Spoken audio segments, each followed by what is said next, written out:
Hello and good morning students, my name is Satya गहरी।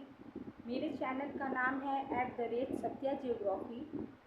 Please आप इसको लाइक एंड सब्सक्राइब कीजिए एंड इसको शेयर करिए जितना हो सके। मैं आप लोगों को क्लास 9th NCERT आज पढ़ाने जा रही हूँ। इसका फर्स्ट चैप्टर है India, their size and location.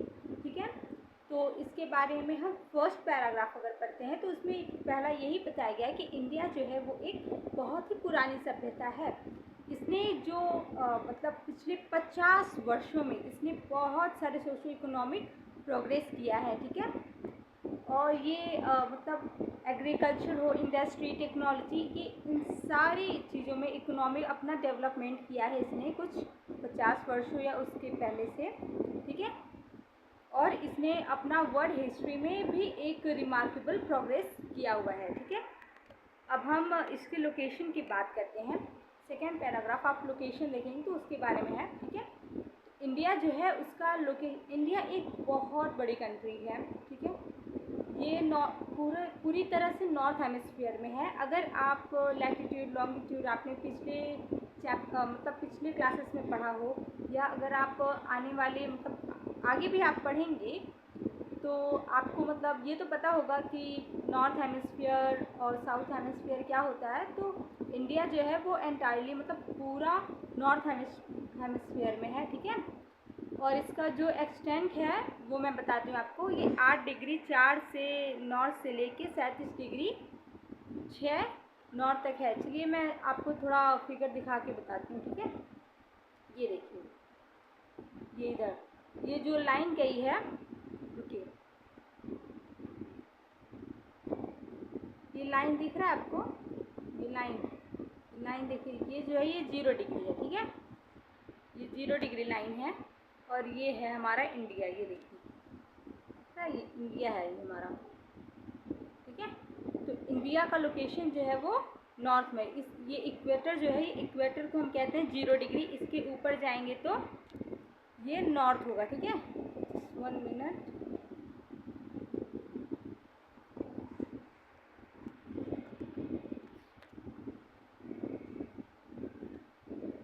तो इसके ऊपर हम जाएंगे तो इसे हम नॉर्थ कहते हैं, साउथ नीचे आएंगे तो इसे हम साउथ कहते हैं। ठीक है, तो मतलब हमारा इंडिया जो है वो फुल मतलब वो नॉर्थ में स्थित है और वो ईस्टर्न हेमिस्फीयर में। ये देखिए, आपको ये एक 0 डिग्री लाइन दिख रही होगी, ये देखिए यहाँ पे। तो इसे हम कहते हैं कि ये जो है ये हमारा लैटिट्यूड है और ये लॉन्गिट्यूड है। ठीक है, तो ये ईस्ट में है प्लस नॉर्थ में है। ठीक है, चलिए अब हम अपने पैराग्राफ पे आते हैं। ठीक है, 1 मिनट।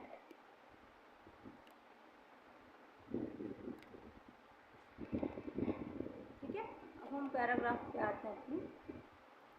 तो इसने यही बताया है कि 8 डिग्री 4 नॉर्थ से लेके 37 डिग्री 6 नॉर्थ तक फैला हुआ है। इसका लॉन्गिट्यूड जो है वो 68 डिग्री 7 ईस्ट से लेके 97 डिग्री 25 ईस्ट तक है। मतलब लैटिट्यूड एंड लॉन्गिट्यूड इसका एक्सटेंड बताया हुआ है कि ये कहाँ से कहाँ तक फैला हुआ है। ठीक है, अब हम नेक्स्ट चलते हैं, टॉपिक ऑफ कैंसर। मैं आपको आगे फिगर में दिखाती जाऊंगी। ठीक है, क्या है, तो 23.5 डिग्री मतलब नॉर्थ में होता है, इसे हम ट्रॉपिक ऑफ कैंसर कहते हैं। एक 0 डिग्री होता है, एक ट्रॉपिक ऑफ कैंसर, एक ट्रॉपिक ऑफ कैप्रिकॉर्न। आपको आगे मैं बताती चलूँगी। ठीक है, ये जो है इंडिया को दो पार्ट्स में डिवाइड करता है। ठीक है, एक साउथ ईस्ट और एक नॉर्थ और एक साउथ। आप लोगों ने सुना भी होगा कि एक नॉर्थ इंडिया कहते हैं और एक साउथ इंडिया कहते हैं हम लोग। तो ये जो ट्रॉपिक ऑफ कैंसर है यही डिवाइड कर दिया है। ठीक है, ये एक इमेजिनरी लाइन होता है। ठीक है, और उसके बाद हमारे जो ईस्ट में है वो अंडमान निकोबार आइलैंड है, एंड वेस्ट में लक्षद्वीप आइलैंड है। आपको पता होगा बे ऑफ बंगाल में अंडमान एंड निकोबार है और अरेबियन सी में लक्षद्वीप आइलैंड है। ठीक है, यही बताया गया इसमें। और साउथर्न मोस्ट पॉइंट के बारे में बताया गया इसमें कि इंदिरा पॉइंट है जो सबमर्ज हो गया है 2004 की जो सुनामी आई थी। अब हम इसकी साइज़ की बात करते हैं। तो चलिए अब हम इसके साइज़ के बारे में पढ़ते हैं। तो इंडिया का जो लैंड मास है वो 3.28 मिलियन स्क्वायर किलोमीटर है। इसका मतलब इसका जो क्षेत्रफल है वो लगभग 3.28 मिलियन स्क्वायर किलोमीटर है, ठीक है। और जो India total area account for about 2.4% of the total geographical area of the world, ठीक है।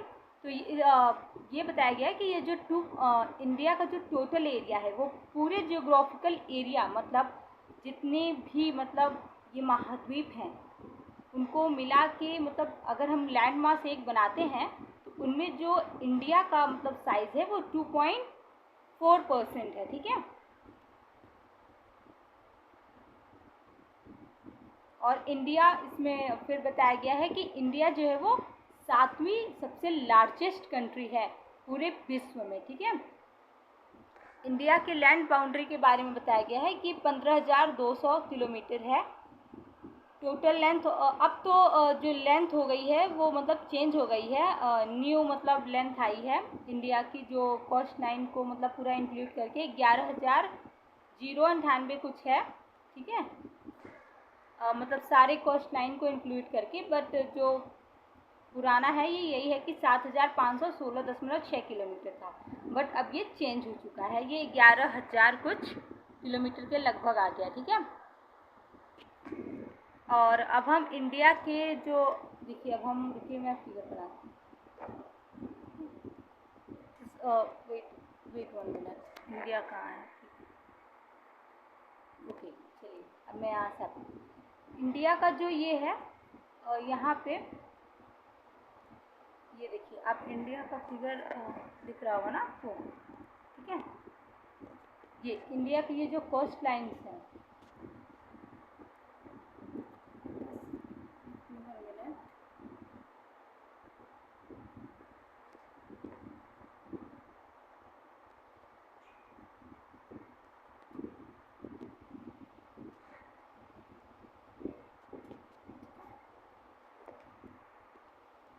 इसे हम कोस्ट लाइन्स कहते हैं, ठीक है। ये जो एरिया है इसी को हम कोस्ट लाइन कहते हैं, ठीक है। तो ये अब ये बढ़ के कुछ 11,000 के तकरीब हो चुका है, ठीक है। चलिए अब हम आगे बढ़ते हैं। India is bounded by the young fold mountains in the north west, north and north east, south of the about 22 north latitude. It begins to taper extend towards the Indian Ocean, divided it into two seas, Arabian Sea on the west and Bay of Bengal in the east. अब हम आपको map से बताते हैं, ठीक है। Give me 1 second. तो यही बताया कि ये जो इंडिया का ये जो पार्ट है, यहाँ ये पूरा ये नॉर्थ वाला पार्ट, ये पूरा मतलब हिमालय एक माउंटेन है। हिमालय माउंटेन के बारे में आपको पता होगा ना, तो ये पूरा नॉर्थ पार्ट हिमालयन माउंटेन से घिरा हुआ है, ठीक है। और ये साउथ में यहाँ पे इसको ये देखिए, ये बे ऑफ बंगाल है, ठीक है। और ये देखिए, ये अरेबियन सी है। यही बताया गया है कि ये नॉर्थ में जो है, नॉर्थ में यहाँ मतलब नॉर्थ में हिमालयन माउंटेन है, ईस्ट में बे ऑफ बंगाल और वेस्ट में ये महासागर है, ठीक है। और ये वेस्ट में अरेबियन सी से घिरा हुआ है। चलिए अब हम आगे देखते हैं।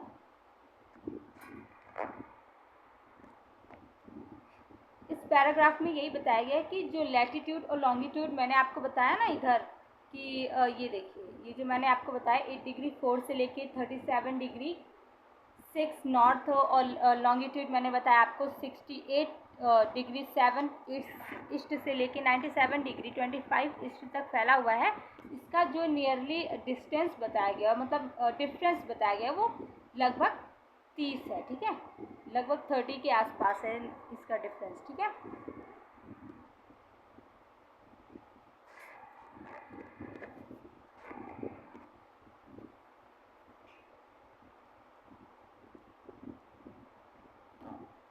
From Gujarat to Arunachal Pradesh, there is a time lag of 2 hours.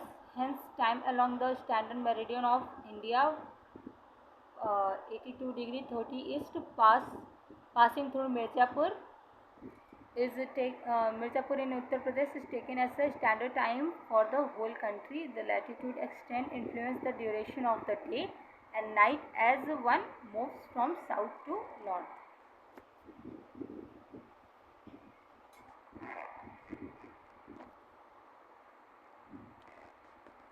तो इंडिया का ये यहाँ से कुछ लगभग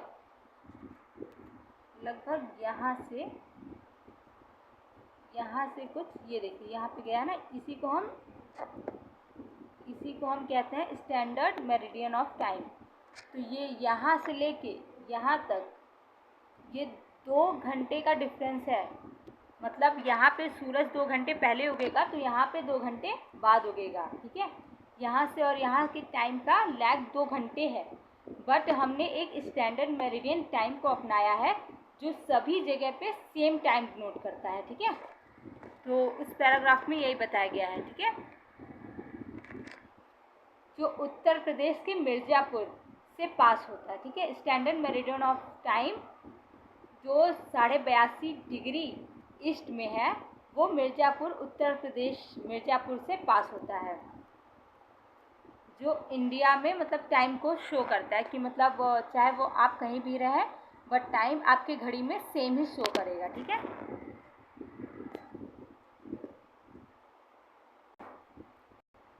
तो अब हम देखते हैं इंडिया एंड द वर्ल्ड, ठीक है। इसका नेक्स्ट पैराग्राफ है, ठीक है। तो इसमें ये है कि इंडिया जो है वो सेंट्रल लोकेशन में आता है। अगर आपने कभी वर्ल्ड मैप देखा हो तो उसमें मतलब इंडिया का लोकेशन जो है वो मतलब सेंट्रल में है, East Asia and West Asia के, ठीक है।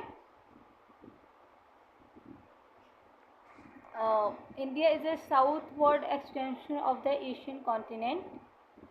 जो एशियन कॉन्टिनेंट है उसका साउथ वर्ड में मतलब इसका एक्सटेंशन मतलब ये जो ये मतलब इंडिया जो है वो साउथ में है एशियन कॉन्टिनेंट के, ठीक है। जो the trans Indian Ocean routes which connect the countries of Europe in the west and the countries of the East Asia provide a strategic central location in India. जो India का location है वो east और waste दोनों तरफ से मतलब एक यूरोप की साइड मतलब यूरोप साइड से जाने के लिए और मतलब एक साउथ एशिया मतलब साउथ ईस्ट एशिया जाने के लिए एक स्ट्रेटेजिक लोकेशन है। और ढक्कन पेनिनसुला इसमें बहुत ही इम्पोर्टेंट रोल निभाता है क्योंकि जो ढक्कन पेनिनसुला आपको मैं बताती हूँ, ये देखिए इसी को हम ठीक है, इसी को हम ढक्कन पेनिनसुला कहते हैं, ये इस एरिया को, ठीक है। तो यहाँ पे ये जो है ये साउथ ईस्ट की तरफ और ये यूरोप की तरफ मतलब ट्रेड वगैरह करने में हेल्प करता है, ठीक है।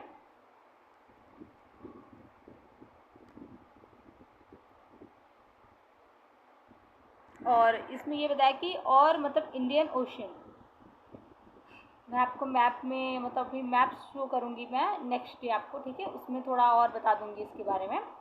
तो मतलब इंडियन ओशन में जितना मतलब इंडिया का कोस्ट लाइन है मतलब उतना और किसी भी कंट्री का नहीं है, ठीक है। और इसीलिए इसका इंडिया ऐसे नाम हुआ है। चलिए अब हम नेक्स्ट पैराग्राफ पढ़ते हैं। India's contact with the world have continued through long the ages but her relationship through the land routes are much older than her maritime contacts. मतलब इंडिया का जो ट्रेड रूट है एक सिल्क रूट होता है, आप पढ़े होंगे या आप पढ़ेंगे आगे, ठीक है। एक सिल्क रूट होता है जो चाइना और इंडिया और यूरोप को मतलब कनेक्ट करता है, जिसके थ्रू पहले ट्रेड हुआ करता था। मतलब प्री हिस्ट्री में मतलब पहले के ज़माने में आज से लगभग जब इंडस वैली सिविलाइजेशन हुआ करती थी तब मतलब ट्रेड वगैरह हुआ करते थे तो उसी सिल्क रूट से हुआ करते थे, जो माउंटेन वगैरह से होके जाते थे ट्रैवलर्स वगैरह सब। These routes have contributed in the exchange of idea commodities since ancient time। ये जो सिल्क रूट जो हुआ करते थे, तो ये मतलब अपना कमोडिटी और ये सब मतलब लोग जो सामान वगैरह खरीदते थे तो मतलब इसी रूट से आया जाया करते थे। और जो फिर उसके बाद बताया गया the idea of the Upanishad and Ramayan, the story of Panchatantra, the Indian numerical decimal system thus could reach made part of the world.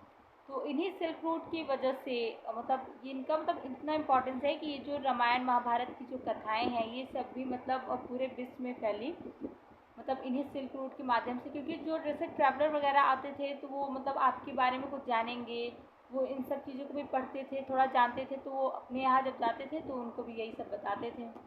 तो ऐसे ये सब चीज़ें फैली। स्पाइसेस, मसलिन का, ये सब चीज़ों का जो ट्रेड होता था उसी सिल्क रूट की जरिए होता था। ठीक है। On the other hand, the influence of Greek sculpture and the architectural style of Rome and minarets from the West Asia can be seen in the different part of the world। और फिर जैसे अगर हम किसी को कुछ दे रहे हैं तो बदले में वहाँ से भी तो हमें कुछ ना कुछ तो मिलता ही है।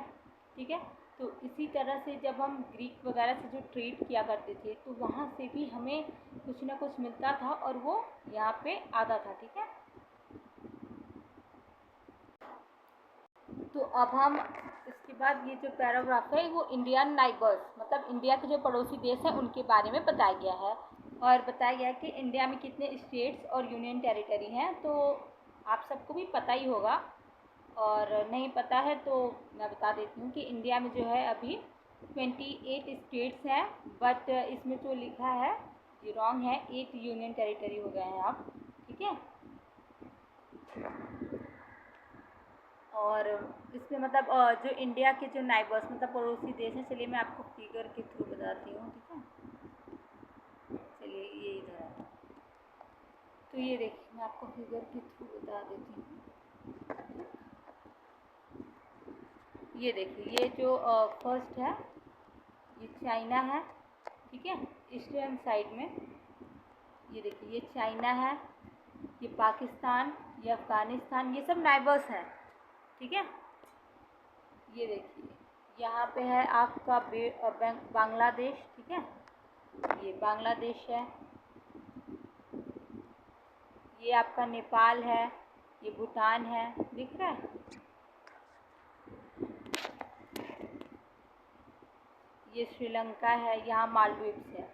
ये सारे जो हैं वो इंडिया के पड़ोसी देश हैं। एक और है, ये देखिए यहाँ ये म्यांमार।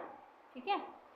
तो कुछ मतलब ऐसे मतलब देश हैं जो लैंड लैंड के थ्रू मतलब जो लैंड है वहाँ से जुड़े हुए हैं इंडिया से, और कुछ ऐसे मतलब दो ऐसे देश हैं श्रीलंका और मालदीव्स जो स्थल नहीं बल्कि जल के द्वारा इंडिया से जुड़े हुए हैं। ये देखिए नीचे इनकी लोकेशंस है, ये देखिए एक श्रीलंका है और एक मालदीव्स। ये जल के माध्यम से मतलब जुड़े हुए हैं। यहाँ पे एक पाक स्टेट है जिसके थ्रू इंडिया और श्रीलंका जुड़ा हुआ है, और जो पाकिस्तान, अफ़गानिस्तान, चाइना, म्यांमार, बांग्लादेश ये सब स्थल के द्वारा इंडिया से जुड़े हुए हैं। ये सब हैं इंडिया के नाइबर्स, इसी के बारे में बताया गया है। ठीक है।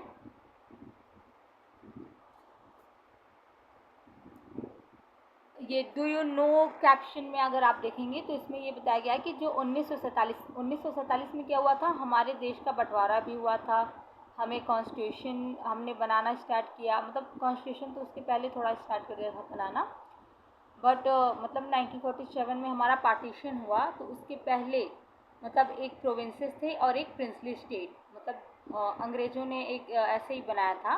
ठीक है। प्रोविंसेस जो थे वो ब्रिटिश ऑफिसर्स उस पर रूल करते थे, जो अपॉइंट होते थे मतलब ब्रिटिश ऑफिसर्स वाइसराय वो मतलब उस पर रूल करते थे, उनके अकॉर्डिंग मतलब वहाँ पे रूल रेगुलेशन चलता था। और जो मतलब प्रिंसली स्टेट थे वहाँ पे मतलब राजाओं का रूल था, बट इनडायरेक्टली रूल मतलब ब्रिटिश ऑफिशियल्स ही करते थे, मतलब वाइसराय की मतलब रूल चलती थी, बट मतलब एक ये था कि हाँ प्रिंसली स्टेट्स में मतलब राजा वगैरह बैठा करते थे। तो थैंक यू। अब मैं मतलब मैंने आपको फर्स्ट चैप्टर कंप्लीट करा दिया है। अगर आपको कोई भी प्रॉब्लम हो तो आप कमेंट बॉक्स में मतलब अपना जो भी प्रॉब्लम है उसको लिख दीजिएगा, मैं मतलब उसका आंसर आपको बता दूँगी। ठीक है, थैंक यू वेरी मच। आप मेरे चैनल को लाइक एंड सब्सक्राइब कीजिए, प्लीज़ सपोर्ट करिए। ठीक है, कुछ गलतियाँ भी हुई हैं मुझसे, मुझे पता है, बट ये मेरा फर्स्ट डे है एंड मैं अपने अंदर सुधार लाऊँगी धीरे धीरे। Thank you.